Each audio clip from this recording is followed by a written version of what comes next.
of religion in our ever-changing world. From the News Channel 5 network, this is Issues of Faith. And welcome to Issues of Faith. I'm Jennifer Krause, filling in for Ben Hall this week. And I am thrilled to have the guest joining me. Bishop Melvin Talbert joins us, retired bishop with the Methodist Church, who made news and even came under fire from your own church because you made the decision to perform a same-sex wedding recently. Thank you so much for joining us. Appreciate it. Thank you, and I'm delighted to be here with you. And I'm looking forward to this conversation. You're retired. Yes. And living here in Nashville. Yes. And you recently were contacted by two men living in Alabama who had a legal marriage ceremony in Washington, D.C., but they wanted a religious ceremony. So they contacted you. And tell me, how did that call go when you got it? Well, it was a kind of circuitous way.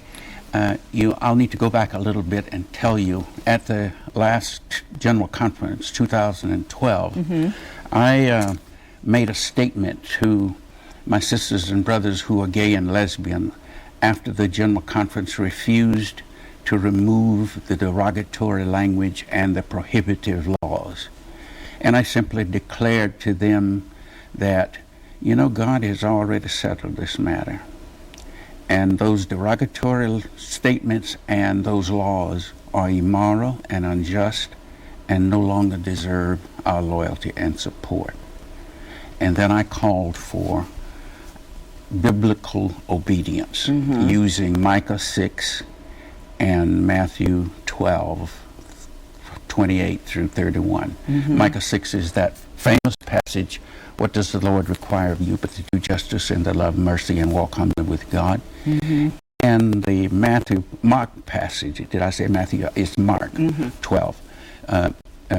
That has to do with Jesus saying to the scribe who asked him, which is the greatest commandment? And he said, "Love the Lord your God with all your heart, with all your mind, with all your soul, and with all your strength, and your neighbor as yourself." So you call on the church to change its course, essentially, That's right. and they didn't do and it. be biblically obedient to the call of the prophets of old and to Jesus, whose highest law is love. And they refused to do that. And I decided, as a bishop of the church, one at this level of the church needed to say a word to our sisters and brothers who for 40 years been struggling with this statement in our book of discipline.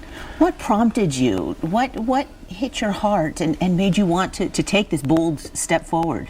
At the site of the General Conference, first of all, I'm on the board of Reconciling Ministers Network. That's a group of people, a caucus, who's working for inclusion of GLBTQI people in the church. In fact, I'm vice chair of the board. So at the General Conference, I was asked to make a statement, no matter which way it would go, if I chose to do it. Well, as the General Conference was struggling with this issue, I began to struggle in my soul. And one morning, as I got up, getting dressed to go to the conference for that day, it hit me. Mel Talbert, what are you going to do? And I thought about it, and I said, this General Conference is not going to pass this issue. You keep your ear to the ground, and you'll be listening. And I said, somebody's got to speak out. So I consulted with some of my colleagues and tried to get some of them to go along with me, and they said, well, I'm not quite ready yet. And finally I said, I guess it's going to be.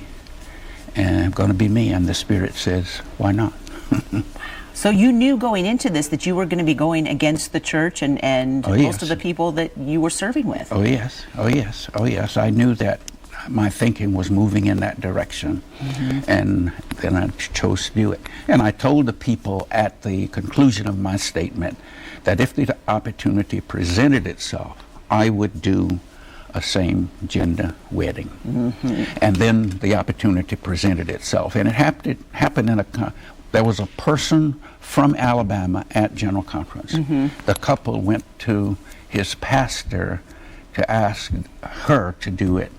And she said no, she couldn't. She knew that was a violation of the law.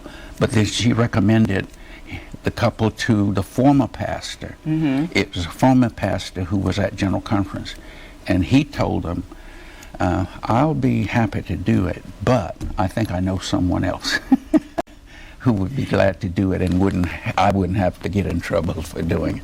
Now, when you agreed to do that, I'm assuming then you knew you potentially could get in a lot of trouble from the church for taking not only the stance, but then actually taking the next step forward. Oh yes, I knew that. I knew that it was a violation of church law. I am a student of the discipline, and I knew that. But I felt the time had come for someone at my level of the church to say to people involved and to the total church, bishops don't agree on this issue. And that's the way it is in my council, but I am the one at this point who is publicly speaking out.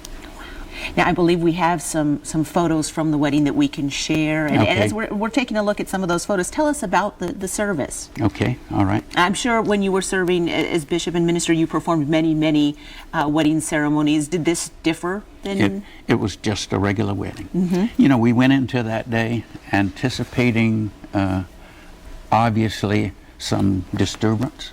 We had some law enforcement people on call if needed. But the day was beautiful, no disruption at all, and it went off wonderful. The ceremony was well planned, it went off great. The people were so happy, and one of the men had been married before, and he had children and grandchildren. They were all there celebrating this new day, and the congregation, which was basically the congregation, the church was practically filled. It was a joyous occasion, and I was just delighted. I have no regret for doing it. I just think it was the right thing to do. And I did not just do it out of spite. I did it because I was led that way by the faith that I have in the church and what the church is called to do. And some people accuse me of just looking for media, all of that stuff, but that's not it. It goes back for many years, I was in the Syrian movement as a student in Atlanta back in the 60s. I committed myself to nonviolence. I stayed in jail with Martin Luther King for 3 days and 3 nights. And in that experience, my life was totally changed.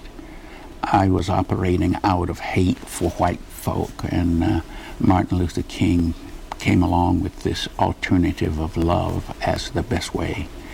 And I bought into that, and that has guided my life ever since. So, can you compare the two fights for rights? Yes, I can. They are one and the same. Discrimination is discrimination, no matter what it is. Human beings are created in the image of God, all of them. I don't care who they are. And we, as people of faith, have the privilege of doing what? Opening our hands and inviting all of God's people to come to worship and to praise in fellowship. We don't have the right to become God, to stand and look at this crowd and to say, you can come, but you can't come. You know, when you point a finger at one person, what's happening to the rest of the fingers? So how do you pointing right back at you. How do you reconcile this, though, that your own church is taking a totally opposite position?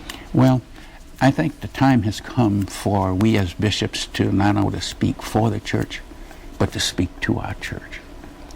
I have not taken a poll of my colleagues in the council, but I would say at least 45% of them would say deep in their hearts, this is wrong. This is wrong. And if it is, it's time for us to say that and stop hiding behind the law. The law is not the only thing that I'm committed to. When I was called to the ordained ministry, it's true that my church facilitated the process and gave me the wonderful privilege of serving. And I've had more privileges than the average person being a leader in the church. But my God called me to be faithful to God and not to the laws of the church. And I am convinced that the law of God is saying to me and to the church, do justice, love mercy, and walk humbly with God, and to admit that this law is wrong. You see, it's not the first time that our church has been on the wrong side.